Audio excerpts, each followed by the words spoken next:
Ah, crayons. Fun little colorful pieces of wax that just about everyone has at least at one point used to draw. With so many colors to choose from, there's certainly a crayon for everyone.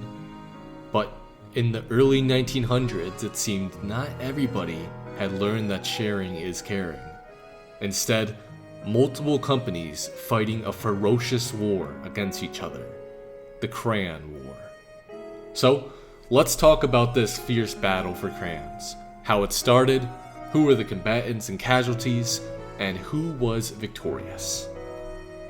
The concept of the crayon, despite being in the center of a commercial conflict in the 19th century, already existed for hundreds if not thousands of years, with the ancient Egyptians, Romans, Greeks, and more combining wax with pigments for the desired effect. These rudimentary crayons, however, were not very easy to use, needing to be melted by a candle or other heat source. Various improvements of course followed around the globe and from big names such as Leonardo da Vinci. However, the crayon at the time was still the seldom used tool of the working man. Then, the Industrial Revolution hit.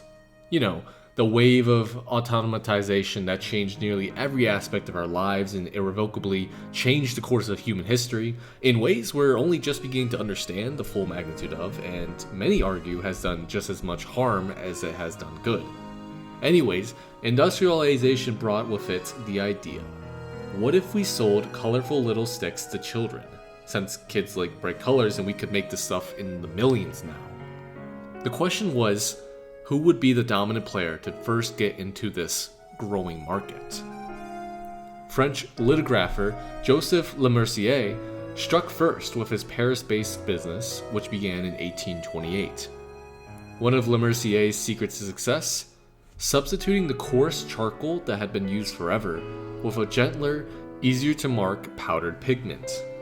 If this was a game of civilization, Lemercier had just gotten the first new tech, and everyone else had to play catch up. It seemed with this switch, Lemercier was poised for greatness, but hold on now, because a new competitor over in the States was coming fast. Lemercier did not have the industrial might on his side that the Franklin Manufacturing Company, based out of Rochester, New York, did. This company seemed poised to take the crown, being one of the first to produce wax crayons at a wider scale than a simple store. Leveraging this scale, Franklin Manufacturing was able to secure an exhibit for their crayons at the 1883 World's Columbian Exposition, huge for generating buzz for their products. But this is when our next combatant had a secret weapon on the Franklin Manufacturing Company: paraffin wax, a mixture based out of petroleum, coal, and shale oil. It's odorless, tasteless, safe for use with children, and had only just recently been invented in the 1830s. And it just happened to be the perfect ingredient for a safe, smooth crayon. Charles Bowie, based out of Massachusetts, would be the one that used this weapon to its full potential. See, Bowie had already been creating coloring tools for marking things such as leather in colored wax clumps.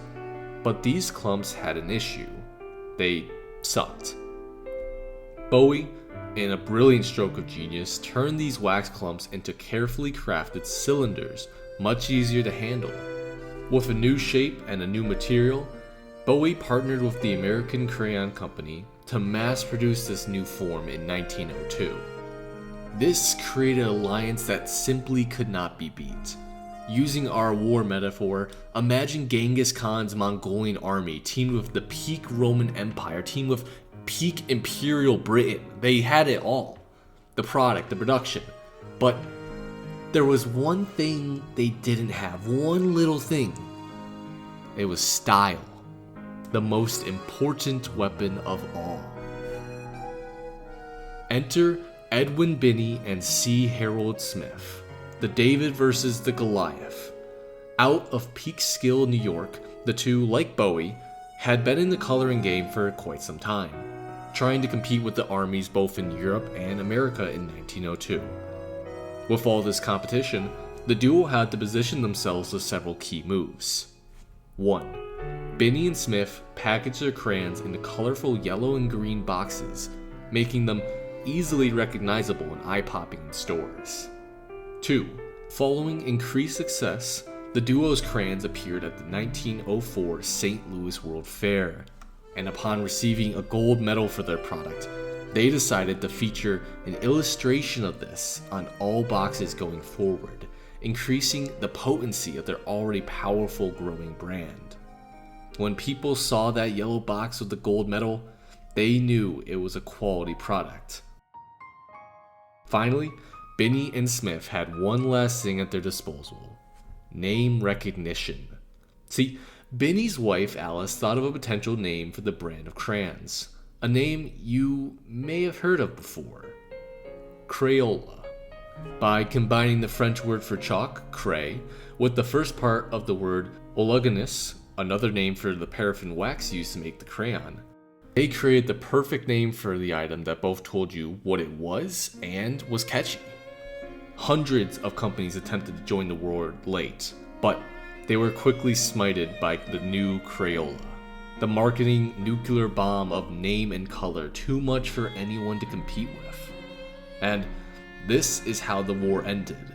The Smithsonian Museum actually keeps a collection of original 64 color boxes donated by Binney and Smith in 1998. And finally, the crayon was inducted into the National Toy Hall of Fame as soon as it was possible. Crayola didn't just win, they obliterated everyone in their way, like Sherman's march to the sea in the American Civil War. So, while its competitors had to pivot and concede defeats in this war, Crayola is still going strong. And it all goes to show the power of not good, but great marketing. Thanks for watching.